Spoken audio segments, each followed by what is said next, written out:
ہمارے پیارے آقا صلی اللہ علیہ وسلم کے 3 شہزادے ہیں۔ حضرت سیدنا امام قاسم، یہ سب سے بڑے ہیں۔ دوسرے حضرت سیدنا امام عبداللہ، طیب اور طاہر، یہ 2 لقب ہیں ان کے۔ یہ دونوں مکہ شریف میں پیدا ہوئے، مکہ شریف میں ہی دودھ پیتی عمر میں یہ اللہ تعالیٰ کو پیارے ہو گئے۔ تیسرے شہزادے ہمارے آقا کے حضرت سیدنا امام ابراہیم رضی اللہ تعالیٰ عنہ، یہ مدینہ شریف میں پیدا ہوئے اور تقریباً 15، 16، 17 مہینے ان کی عمر تھی، یعنی دودھ پینے کی عمر تھی جب ان کا وصال ہوا۔ جس دن ہمارے آقا کے لخت جگر حضرت ابراہیم رضی اللہ تعالیٰ عنہ کا وصال ہوا، اس دن مدینہ شریف میں دیکھا گیا سورج گرہن ہوا۔ لوگوں نے یہ مشہور کر دیا کہ جی نبی کا بیٹا فوت ہو گیا، اس لیے سورج ان کے غم میں بے نور ہو گیا ہے، سورج گرہن ہو گیا ہے۔ یہ سارا مدینہ شریف میں خبر مشہور ہو گئی کہ نبی کے بیٹے کی موت کی وجہ سے سورج بے نور ہو گیا، سورج کو غم ہو گیا۔ جیسے آج کل 10 محرم والے دن لوگوں نے مختلف قسم کے وہم پرستانہ عقیدے بنا رکھے ہیں کہ فلاں ہو گیا، فلاں دیوار سے پانی نکل رہا ہے، وہ دیوار رو رہی ہے امام حسین کے غم میں۔ تو جب پیچھے جا کے دیکھتے ہیں تو ساتھ والے بلڈنگ والے پلستر کر رہے ہوتے ہیں تو پانی ادھر سے دوسری طرف نکل رہا ہوتا ہے، تو لوگ بوتلیں لے کے پہنچ جاتے ہیں، جی دیوار رو رہی ہے امام حسین کے غم میں۔ یہ ہمارا حال ہو گیا۔ بہرحال کریم آقا علیہ الصلوۃ والسلام کے کانوں میں یہ بات پڑ گئی کہ لوگ یہ کہہ رہے ہیں کہ جی نبی کا بیٹا فوت ہو گیا ہے، بچہ تھا دودھ پیتی عمر میں، ابھی جوان بھی نہیں ہوا، بڑھاپے میں بھی نہیں گیا، اس لیے سورج کو غم ہوا تو سورج گرہن ہو گیا، سورج بے نور ہو گیا۔ میرے کریم آقا صلی اللہ علیہ وسلم نے خطبہ ارشاد فرمایا، اور اس خطبے میں حضور نے فرمایا چاند اور سورج کسی بڑے انسان کی موت اور اس کی پیدائش کی وجہ سے بے نور نہیں ہوتے، لیکن اللہ یخوف بہما عبادہ آیتان من آیات اللہ۔ فرمایا یہ نبی کے بیٹے کی وجہ سے سورج گرہن نہیں ہوا، بلکہ چاند گرہن اور سورج گرہن بندوں کے گناہوں پر اللہ کی ناراضگی اور اس کے عذاب کی نشانیاں ہیں۔ استغفر اللہ العظیم۔ آیتان، یہ 2 نشانیاں ہیں۔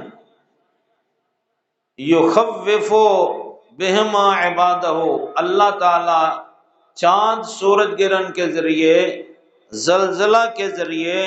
اپنی ناراضگی کا اور عذاب بھیجنے کا نشان دیتا ہے، نشانی دے دیتا ہے، آگاہی ہوتی ہے کہ باز آ جاؤ ورنہ تمہاری تباہی اور بربادی کا فیصلہ ہو چکا ہے۔ اذا رأیتم، جب تم چاند گرہن دیکھو یا سورج گرہن دیکھو، اب آگے مختلف ارشاد ہیں۔ فصلو، جب چاند سورج گرہن ہو جائے تو توبہ کی نماز پڑھو۔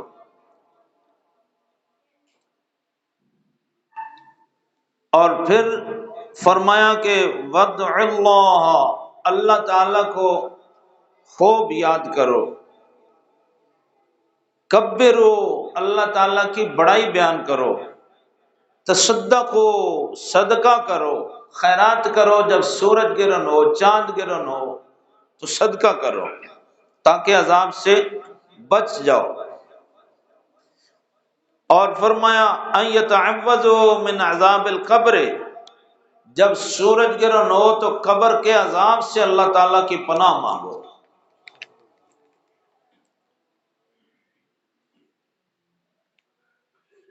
پھر فرمایا امر بالعتاقۃ فی کسوف الشمس،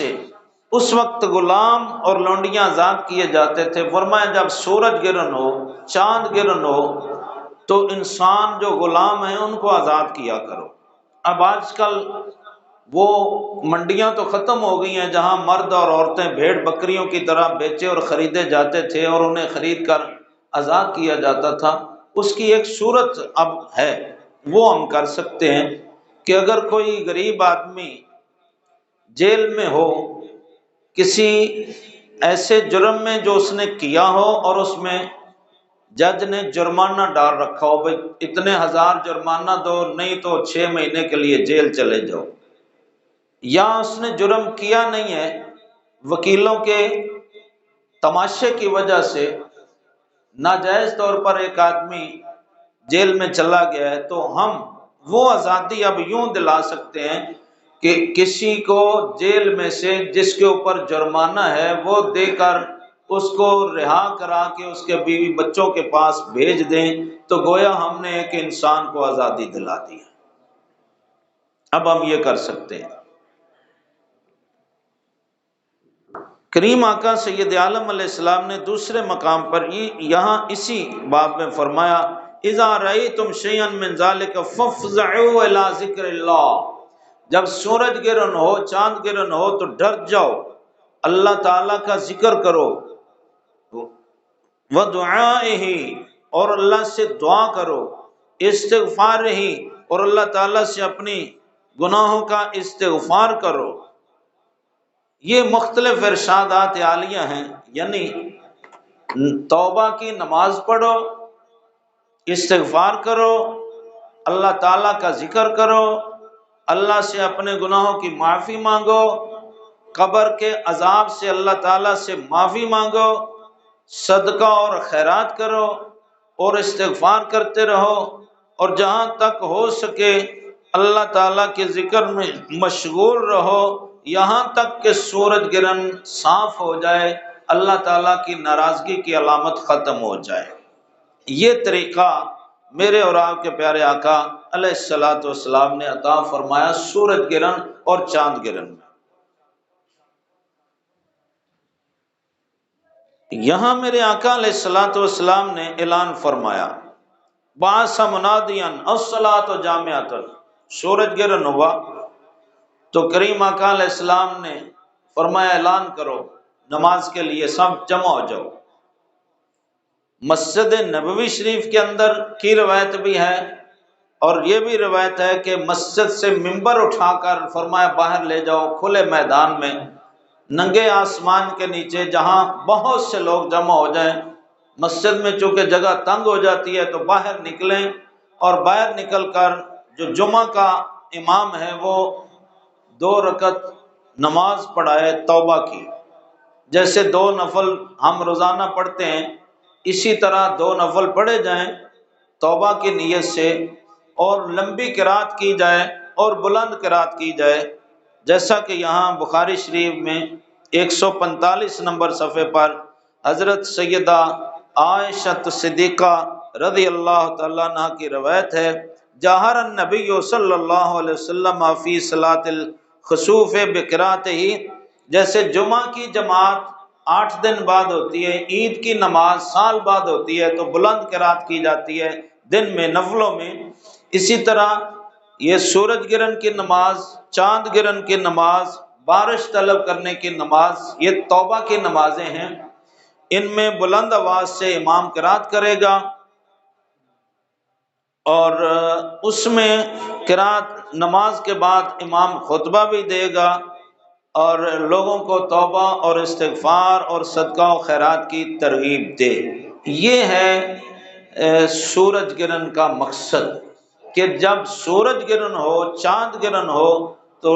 یہ رومال مجھے دیں، تو اس وقت لوگ اللہ تعالیٰ کی طرف توبہ کریں، چھتوں پہ چڑھ کر موبائل کے اوپر فلمیں نہ بناتے رہیں سورج گرہن اور چاند گرہن کی۔ میرے آقا علیہ السلام اتنی لمبی نماز پڑھاتے تھے کہ کافی جتنی سورہ بقرہ ہے 1 رکعت میں 2.5-3 سپارے جتنے قرآن کریم کے ہیں 1 رکعت میں میرے آقا اتنی قرات فرماتے اور اتنی پھر دوسری رکعت میں، اس طرح 2 نفل توبہ کے حضور پڑھاتے تھے